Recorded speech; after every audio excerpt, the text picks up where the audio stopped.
வணக்கம். ஆஸ்திரேலியாவுக்கு சுற்றுப்பயணம் மேற்கொண்டுள்ள இந்திய அணி 3 போட்டிகள் கொண்ட ஒருநாள் தொடரில் விளையாடி வருகிறது. பெர்த்தில் நடந்த முதல் ஒருநாள் போட்டியில் ஆஸ்திரேலியா அணி 7 விக்கெட் வித்தியாசத்தில் வென்ற நிலையில், இரண்டாவது ஒருநாள் போட்டி அடிலெய்டில் தொடங்கியது. டாஸ் வென்ற ஆஸ்திரேலிய அணி கேப்டன் மிச்சல் மார்ஷ் பந்துவீச்சை தேர்வு செய்ய, இந்திய அணி முதலில் பேட்டிங் செய்ய களம் இறங்கியது. தொடக்க ஆட்டக்காரர்களாக ரோகித் சர்மாவும் கேப்டன் கில்லும் களம் இறங்கினர்.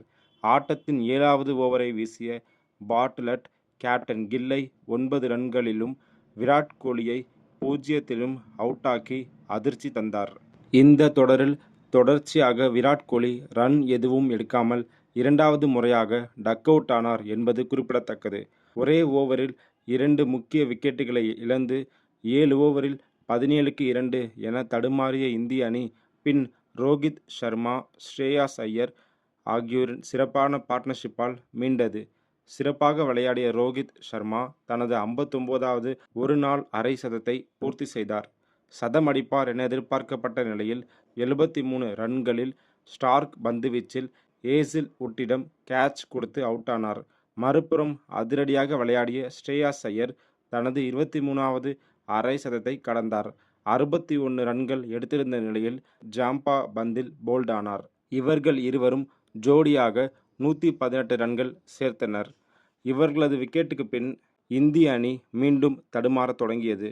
அடுத்து களமிறங்கிய ராகுல் 11, வாஷிங்டன் சுந்தர் 12, நிதிஷ் குமார் ரெட்டி 8 ரன்களில் அடுத்தடுத்து அவுட்டாக, மறுபுறம் மிச்சல் ஸ்டார்க் பந்துவீச்சை வச்சு செஞ்ச அக்ஷர் பட்டேல் 44 ரன்களில் அவுட்டானார். இறுதியில் ஹர்ஷித் ராணா 24 ரன்கள் எடுக்க, 50 ஓவர் முடிவில் இந்திய அணி 9 விக்கெட்டுகளை இழந்து 264 ரன்கள் எடுத்தது. ஆஸ்திரேலியா பந்துவீச்சை பொறுத்தவரை ஜாம்பா 4 விக்கெட், பார்ட்லட் 3 விக்கெட், ஸ்டார்க் 2 விக்கெட்டுகளை எடுத்தனர். ஹேசில்வுட் விக்கெட் எடுக்காவிட்டிலும் 10 ஓவரில் 2 மெய்டன் என 29 ரன்கள் மட்டுமே கொடுத்து சிறப்பாக பந்து வீசினார். பின் 265 என்ற இலக்கை நோக்கி ஆஸ்திரேலிய அணி களம் இறங்கியது. தொடக்க ஆட்டக்காரர்களாக கேப்டன் மார்ஷ் மற்றும் டிராவிஸ் ஹெட் களமிறங்கினர். ஹர்ஷ்தீப் சிங் வீசிய ஆட்டத்தின் முதல் ஓவரிலேயே டிராவிஸ் ஹெட் கொடுத்த கேட்சை நிதிஷ்குமார் ரெட்டி தவறவிட்டார். கேப்டன் மார்ஷ் 11 ரன்களில் ஹர்ஷ்தீப் சிங் பந்தில் அவுட்டாக, மறுபுறம் மற்றொரு தொடக்க ஆட்டக்காரரான டிராவிஸ் ஹெட் 28 ரன்னில் ஹர்ஷித் ராணா பந்துவீச்சில் கோலியிடம் கேட்ச் கொடுத்து அவுட்டானார். ஆஸ்திரேலிய அணி பவர் பிளேவான 10 ஓவர் முடிவில் 49 ரன்கள் எடுத்து 2 விக்கெட்டுகளை இழந்திருந்தது. அதன்பின் 3வது விக்கெட்டுக்கு மேத்யூ ஷார்ட் மற்றும் ரென்ஷா ஜோடி சேர்ந்தனர். 55 ரன்கள் பார்ட்னர்ஷிப்பாக சேர்த்த நிலையில் ரென்ஷா 30 ரன்னில் அக்ஷர் பட்டேல் பந்தில் கிளீன் போல்ட் ஆனார். அடுத்து களமிறங்கிய அலெக்ஸ் கேரி 9 ரன்களில் வாஷிங்டன் சுந்தர் பந்தில் போல்டாகி வெளியேறினார். மறுபுறம் மேத்யூ ஷார்ட் சிறப்பாக விளையாடி தனது 3வது அரை சதத்தை பதிவு செய்தார். பின் கோனலி மற்றும் மேத்யூ ஷார்ட் ஜோடி சேர்ந்து மீண்டும் ஒரு 50 ரன்கள் பார்ட்னர்ஷிப் அமைத்தனர். பொறுப்பாக விளையாடி வந்த மேத்யூ ஷார்ட் 74 ரன்னில் ஹர்ஷித் ராணா பந்தில் அவுட்டானார். இனி வெற்றி இந்தியாவுக்கு என்ற நிலையில் 6வது விக்கெட்டுக்கு கோனலியுடன் மிச்சல் ஓவன் கைகோர்த்தார்.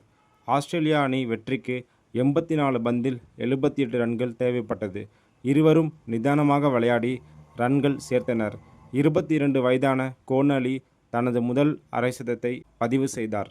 ஒரு கட்டத்தில் ஆஸ்திரேலியா அணிக்கு 45 பந்துகளில் 19 ரன்கள் மட்டுமே வெற்றிக்கு தேவைப்பட்டது.